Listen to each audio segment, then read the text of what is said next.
Just finishing off the mulch, folks, I did the other day. This is a bed we rebuilt again from scratch, and a lot of you had mention how you like my auger drill, the big drill on the machine. It was a lot of fun doing it, but you've got to be really careful like that, folks. So you guys who run that sort of machinery, you know exactly what I'm talking about. Anyway, I'm putting some extra mulch here because I did run out, and I've had this soaking here for a couple of days. It's become a little bit anaerobic, and if you're concerned about anaerobic liquids, you've got to look at a little bit of common sense there, because a lot of people make their own liquid feeds, and I can pretty much say that most of them won't have a little fish pond pump, if you like, or a water pump that can blow bubbles and oxygenate the soil, or sorry, in this case the liquid. So that will happen, that will ferment. You'll get some anaerobic stages developing in there, and that means you've got good and predominantly bad bacteria or fungi developing in it. Now, is that bad for your garden? Well, all I can say is that I've been doing it for how long now, and a lot of you have been following me, and I'm sure many of you have done the same. And through the garden and all the garden beds that I've applied it to, I've had nothing but success. So I put it down to, yes, if it's in this state here like that, and you leave it for too long, it starts to pong. It is anaerobic, it's fermenting, and I say the better the smell, the better the use it has. And the first thing that we do once it becomes that is we start mixing it, don't we? We start taking some out. What am I doing here? I'm oxygenating it. As soon as I throw it on the garden bed, it's going to get pumped by sunlight, air, and wind as well, obviously. Well, air is wind, isn't it? So that will break down that anaerobic state that it was in. Not the liquid so much, but even the liquid. I know there's probably science behind it saying you've got to stir it this way for so many times and for so long. But look, at the end of the day, folks, I mean, this is no isolated situation. This has been going on for hundreds, if not thousands of years. So, you know, let's not be too pedantic about certain things, because nature has a way of balancing itself out when you use common sense. We're not leaving in this here to be for weeks and months and mosquitoes start breeding out of it. 2, 3 days, 5 days, maximum a week. That's all you need to do. All right, so this is done now. We haven't checked it. From the day I've done it, I have not checked it. And if you all remember, when we first started on this, it was pretty frightening. Maybe we can do a little cutaway to the previous bed, or the bed as it was previously. And this is our bed now. So if you haven't seen the video, I urge you to scroll and find the previous one on this, is how to bring the soil back to life or something like that as a heading. What I did in here is basically turned all the soil over, pulled out all the roots, because we were infested by native roots, and then I mixed in our compost cocoa and our planting mix on top. Hydrated each layer as we go through. I don't expect to see anything fancy, but look at that cracking open. All right, this is the bed. If you look now, see the previous bed, how it was? How I'm trying to scratch through it, doesn't open. Well, now have a look at this. This is our mixture. There's roots in here too from the tree. These aren't roots that we put in our mixture, folks. These are the roots, and because it's active, it is warm. So we got the microbes kicking in there. The fungi are starting to break down. They'll feed off those roots. The biostimulant that we added on top is perfect to keep slowly releasing more minerals into the soil, which activates more microbes and brings better life into the soil. This now needs to be planted in the rows or scattered. This is a beautiful bed, folks. I've come here just to show you the scattered look, sort of just a mixture of plants everywhere. What you're looking at here is your purple leaf sprouting broccoli. Have a look at this monster. How gorgeous is this? Look at the heads on that. We've got to pick that and straight into the kitchen. Even the leaves, you can eat the whole plant from top to bottom. We've got lettuce in here, we've got beetroot there, we've got carrots over here growing there, we've got a cabbage in this section here, we've got onions on that side there, more carrots around the corner here, to give you an idea.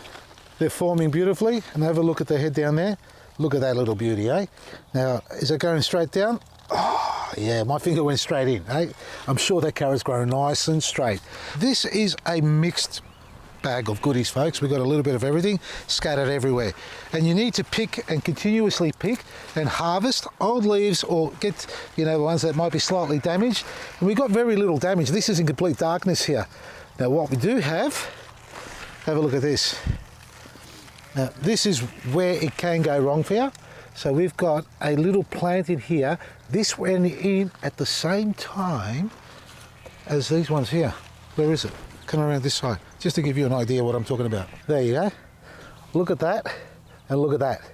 These were all planted at the same time. So I brought the beetroot over here. Now that is because it's been sitting in the shade, hasn't seen any sunlight, and this is what happens, folks. We spoke about heat and moisture the other day. There's also sun and shade. So if you're competing and you're doing heavy planting and scattered planting, factor in what size plant is going to grow and how big it's going to grow. So which one should be at the front, which one should be at the back, because if the front one's bigger than the one at the back, it'll happen to this. Well, it'll happen to that. What happened to this? Sitting in the shade and literally did not grow. So let's go plant. Let's get these onions out of here because these are falling over because of the shade. Beautiful plants, just need a better start now. So they're going in. Let's get some parsley. We've got lots of parsley in here, folks. Literally hundreds. And you don't need a lot of parsley, meaning in a new bed, we've got 1, 2, 3. Yeah, 3's enough. No, we'll make it 4. There we are. There's more than 4 there. Next, this rocket's gone out of control here, and I do remember planting some beetroot, but there's a silver beet in there. Found one more beetroot that's been sitting in darkness, so that's moving out, and this one here will move out as well. So we've got 2 plus the one we found earlier. Hey, this is how we go shopping for your seedlings, folks. So many to choose from. Look at all these seedlings. Green curled endive, 1 plant. And now I've got dozens of, so we'll take 1 out of those. Look at that. That's actually 2 there. There you go, 2 here. And we need to separate, remember that, because look at the size of this plant. That's just the one. That's the first plant that came up obviously earlier than the others and grown tremendously well. I've got a heap of seedlings, and the best part about it is I didn't sow any of them. They all grew on their own. Gotta love that, eh? All right, let's work this out. So we've got endives. I'm just going to put them down in a row. I found some coriander, looks like parsley. I might blend that in. There's leek growing in there too. There's just so many different plants. So we'll put a coriander in the middle. Parsley grows the biggest. Coriander along the middle row. This is our parsley. So much of it. 1, 2, put a coriander in disguise and put another parsley there. They'll grow the tallest out of the lot. Second to that will be your endives, or actually your beetroot will be, because they'll stand taller than the endive. There's another parsley. So we can put, and we need more beetroot, but anyway, I found 1, 2, 3 for now. I'm going to do rows, because some of us like rows, folks. Not all of us, but some of us do, so we've got to cater for all parties here. So we've got parsley, a little bit of coriander, beetroot in here. I'll get another 2 or 3 that I'll find around the garden. Then I'll put my endives. That's what I'm doing here. Spacing them, I don't know, 20 apart, 30 apart. The endives, you can go a little bit further if you like, but even if they cramp up on each other, it's not going to hurt them. There we are. Look at this. Just in this little harvest that I've just done, I've got too many already. Anyway, I'll stick them there. These will have to go somewhere else. And we've got all this space here for onions. Now these aren't spring onions, these are your traditional big onions.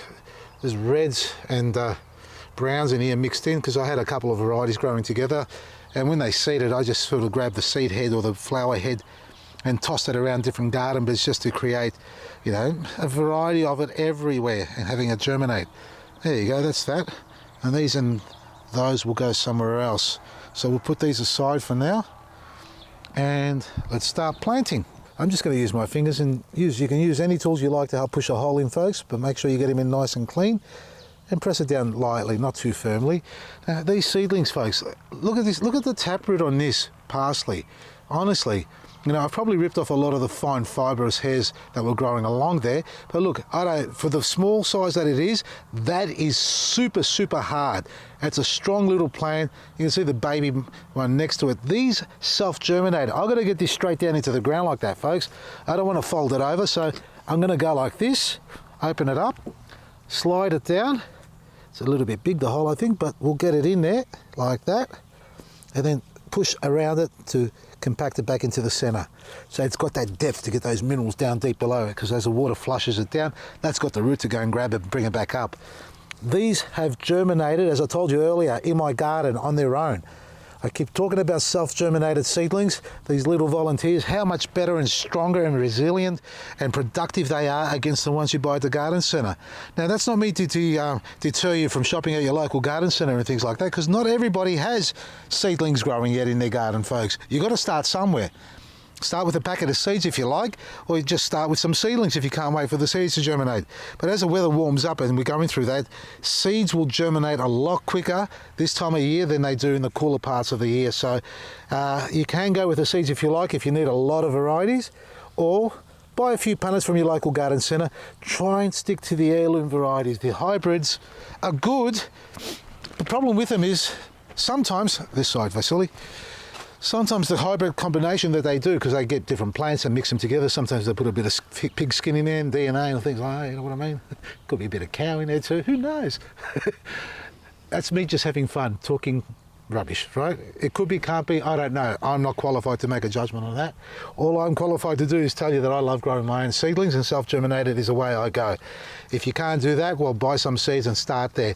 And what you can do is leave them alone, the seedlings that is, allow them to grow, allow them to seed, leave one plant, your favourite plant, pick the best one and sacrifice that for eating this year, because from that one best one that you get, you'll get thousands of best ones the following season. So sacrifice it like that, let it grow, let it go to seed, let it fall down, and as you saw me just quickly go around and just collect a few, I've got onions, I've got more spring onions there are onions, and there is kale growing everywhere. And the broccoli, the self-germinating, well, not self-germinating, the purple leaf broccoli is what I'm talking about. The purple sprouting, got to remember that name. And then we have all these here, the green curled endives. A little bit of soil, push down, nice and firm. Mark this in your diary so you know what date I did it, or just remember what date this was broadcast. You can always go back to it and see the date it was released. Why? So you can compare the growth rate on these seedlings from the day I did it to the day I planted it. So you can see how I've relayed everything out. I've started with the taller plants on that side there, folks. So from where you're watching, on this side, which is my left, there are our taller plants, and we tear down to the side there. The onions being thin, narrow ones will get a lot of light coming through there. And that's because, you know, we have different climates here, and we love to face north in the spring, summertime. So in Australia, that's north for us. So this bed's going to be facing north like that. Actually, north is over here.